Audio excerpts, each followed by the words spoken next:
जी अस्सलाम वालेकुम। अच्छा, जब आपके रिश्ते में कोई थर्ड पर्सन आता है, मतलब ऐसा होता है कि आपका पार्टनर किसी और शख्स से बातें कर रहा होता है, तो इसी स्टेज पे आके बहुत ज्यादा आप पैनिक हो जाते हैं। आप मजीद कुछ ऐसे काम, कुछ ऐसी हरकतें और गलतियां करते हैं कि जिससे वो शख्स ना सिर्फ आपसे दूर होता है बल्कि वो थर्ड पर्सन के साथ परमानेंटली चला जाता है। तो मैंने ये जरूरी समझा, क्योंकि मैं केसेस देख रहा होता हूँ वहां पे अक्सर लोग ऐसी मिस्टेक्स करते हैं और फिर क्या होता है कि उनका पार्टनर उनसे इरिटेट होके, उनसे तंग होके, उनसे बोर होके फिर किसी और शख्स के पास चला जाता है। फिर वो कहते हैं कि how to remove third person, या फिर ये कि मुझे क्यों निकाला। तो इससे पहले आपने इन चीजों को समझना है, ध्यान से देखना है कि कहीं आप ये 5 मिस्टेक्स तो नहीं कर रहे। ओवरऑल ये मिस्टेक्स, ये जो काम है, ये किसी भी इंसान को आपसे दूर कर सकती हैं। तो आपने इनको ध्यान से देखना है और इसके साथ आपने चैनल को भी सब्सक्राइब करना है। देखिए, सबसे जो पहली गलती आती है कि जब भी आपको लगता है कि आपके रिश्ते में कोई थर्ड पर्सन आ गया है,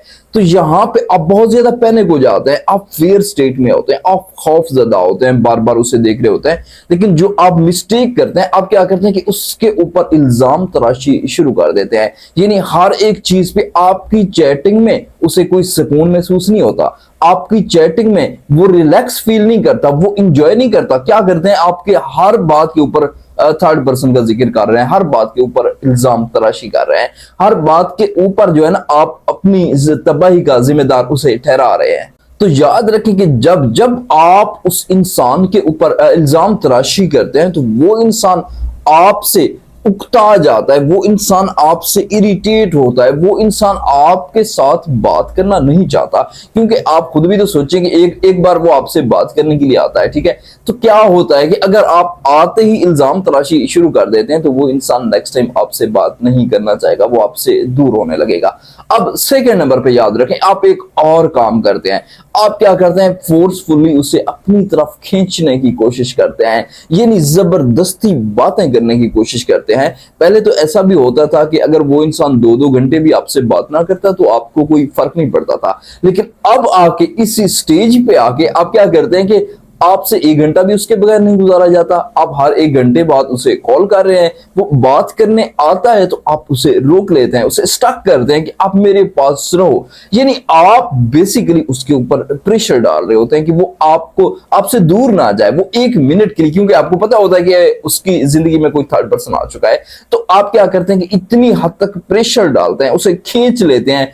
आप ये चाहते हैं कि हर वक्त वो आपके साथ कनेक्टेड रहे। तो जब जब आप उस इंसान के ऊपर प्रेशर डालते हैं, तो वो इंसान ऑटोमेटिकली आपसे दूर भागेगा, उसे वहां पे आपके साथ कोई सुकून मुयस्सर नहीं आएगा। क्योंकि याद रखें कि आप किसी की फ्री विल को कंट्रोल नहीं कर सकते। अच्छा, इसके साथ एक और चीज आ जाती है जो सबसे इंपॉर्टेंट, अक्सर लोग ये चीज करते हैं कि उससे गिले शिकवे करते हैं, उसके साथ उसे गिल्ट में रखने की बेसिकली कोशिश करते हैं कि तुमने ये किया, तुम्हारी वजह से ये हुआ। मतलब ये कि वो इंसान आपसे अगर बात करने आता है तो आप हर वक्त उससे गिले शिकवे करते हैं, हर वक्त ये कहते हैं, तंज करते हैं इस तरीके से कि तुम किसी और से बात कर रहे थे, अच्छा तुम्हें टाइम मिल गया है, मेरे लिए टाइम मिल गया है तो उसे छोड़ दो। मतलब इस तरीके की आप उसे किसी भी इंसान के आगे रोते हैं, उसे गिला शिकवा करते हैं। तो याद रखें कि वो इंसान आपके साथ ज्यादा नहीं ठहरना चाहता। लोग हमेशा कूल इन्वायरमेंट, काम इन्वायरमेंट में रहना चाहते हैं। तो गिले शिकवे से कुछ भी नहीं होने वाला, सिवाय इसके कि वो इंसान आपसे मजीद दूर चला जाएगा। अच्छा, फोर्थ नंबर पे देखें, जब भी आपको ये लगता है कि आप उसकी जिंदगी में कोई थर्ड पर्सन आ चुका है, तो आपका दिमाग ऑटोमेटिकली डिजायर स्टेट में चला जाता है। पहले वो आपके लिए इंपॉर्टेंट नहीं होता, पहले वो आपके लिए सुपर नेचुरल, कोई आसमान से उतरी हुई बला नहीं होता। लेकिन जैसे ही आपको ये लगता है कि उसकी जिंदगी में कोई थर्ड पर्सन आ चुका है, तो आपके दिमाग से ये चीज जो है ना एक्सेप्ट नहीं होती। आप इस चीज को बेयर नहीं कर सकते, बर्दाश्त नहीं कर सकते कि वो इंसान किसी और से बात करे। फिर आप क्या करते हैं, ओवर चेजिंग करते हैं, यानी हर वक्त उसको चीज करने में लगा देते हैं, हर वक्त उसको मॉनिटर करने में लगा देते हैं। आपको वो इंसान बहुत ज्यादा खास दिखाई देता है और आप उस इंसान के पीछे भागते रहते हैं, उससे बात करने की कोशिश करते हैं। वो आपसे बात करने भी आता है तो आप उसे जबरदस्ती रोक के रखते हैं और कंट्रोल करते हैं, बेसिकली चीज करके कंट्रोल करते हैं कि वो आपकी मुट्ठी से ना निकले। तो याद रखें कि आप जब जब उसको चीज करते हैं, उसके पीछे भागते हैं, यहाँ पे आपकी वैल्यू गिरती जाती है, आपकी इंपॉर्टेंस खत्म होती जाती है, क्योंकि आप उसे फ्री में मिल रहे हैं। आप अपनी एफर्ट्स लगा के उसे अपनी तरफ खींच रहे हैं, तो वो ये समझेगा कि इसकी तो कोई वैल्यू ही नहीं है। तो वो इस तरीके से आपको डील करेगा कि यार ये, पहले आप उसके लिए इंपॉर्टेंट होते हैं, लेकिन जब आप उसको चेजिंग करते हैं, ओवर चेजिंग करते हैं बाकायदा तौर पे, तो वो समझेगा कि इसकी तो कोई वैल्यू ही नहीं है, इसकी तो कोई इंपॉर्टेंस ही नहीं है। वो आपको अपने पांव तले रौंद के आगे चला जाएगा।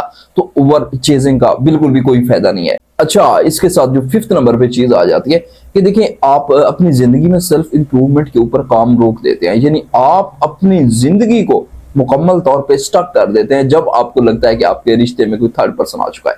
इसकी काफी सारी मैंने केसेस देखे हुए हैं कि लोग क्या करते हैं कि उनसे अपना काम नहीं हो पा रहा होता, उनसे अपनी जॉब नहीं हो पा रही होती, उनसे अपना काम छूट जाता है, वो हर एक चीज को छोड़ देते हैं कि जिससे वो आगे बढ़ रहे थे। तो एक चीज थोड़ा सा आप भी सोचें कि जिस इंसान ने किसी और इंसान की खातिर अपनी जिंदगी को स्टक किया हुआ है, वो काम पे भी नहीं जा रहा, वो बाहर भी नहीं जा रहा, वो दोस्तों के साथ भी नहीं जा रहा, वो घर के काम भी नहीं कर रहा, वो अपने आप को मसरूफ भी नहीं रख रहा, तो क्या होता है कि वो इंसान हर वक्त इसी डिप्रेशन में रहता है, थर्ड पर्सन थर्ड पर्सन। तो इससे क्या होता है कि आपको डबल नुकसान ये होता है कि एक तो आप डिप्रेशन में रहते हैं, और सेकंड नंबर पे याद रखें कि आप अपने पार्टनर से लड़ते रहते हैं, आप उससे फाइट करते रहते हैं कि आपने ये नहीं करना, ये नहीं करना। और ये सारी चीजें जो मैंने आपको बताई कि इल्जाम तराशी करना, फोर्सफुली उसे अपनी तरफ खींचना, उसे गिल्ट में रखना, उसे चीजें करना, तो जब जब आप अपने कामों को छोड़ देते हैं, अपनी जिंदगी को स्टक कर देते हैं, तो आप ये हरकतें करते हैं। और जब ये हरकतें आप करते हैं तो आपका पार्टनर ऑटोमेटिकली आपसे दूर चला जाता है, वो आपको छोड़ देता है, वो वहां पे सुकून महसूस नहीं करता, वो थर्ड पर्सन के पास चला जाता है। तो याद रखें कि अगर आप किसी के लिए बहुत खास बनना चाहते हैं तो आप अपनी जिंदगी में सेल्फ इंप्रूवमेंट को मजीद तेजी से आगे लाएं, आप अपनी जिंदगी को मजीद एडवांस कर दें, और उस इंसान को भी महसूस हो कि आप जो है ना अपनी जिंदगी में आगे बढ़ रहे हैं, आप उसकी वजह से रुके हुए नहीं है, आप उसकी वजह से इतने मर नहीं रहे हैं। क्योंकि याद रखें कि आप जितना भी रोएंगे, उसके लिए मरेंगे, उसके लिए तड़पेंगे, वो इंसान कभी भी आपके हाथों में नहीं आएगा। अच्छा, इसके साथ अगर आप ये जानना चाहते हैं कि how to remove third person, तो इसके ऊपर मैं ऑलरेडी वीडियो बना चुका हूं, लेकिन मेरा मकसद यहाँ पे बेसिकली आपको इन 5 मिस्टेक से रोकना था कि जो आप अक्सर औकात करते हैं और आपका पार्टनर फिर मुकम्मल तौर पे आपको छोड़ के चला जाता है। तो आई होप कि ये वीडियो आपके लिए वैल्यूएबल रही होगी, और यहाँ पे अगर आपका कोई सवाल है तो कमेंट में पिन करें, और इंशाल्लाह मिलेंगे नेक्स्ट वीडियो में। अल्लाह हाफिज।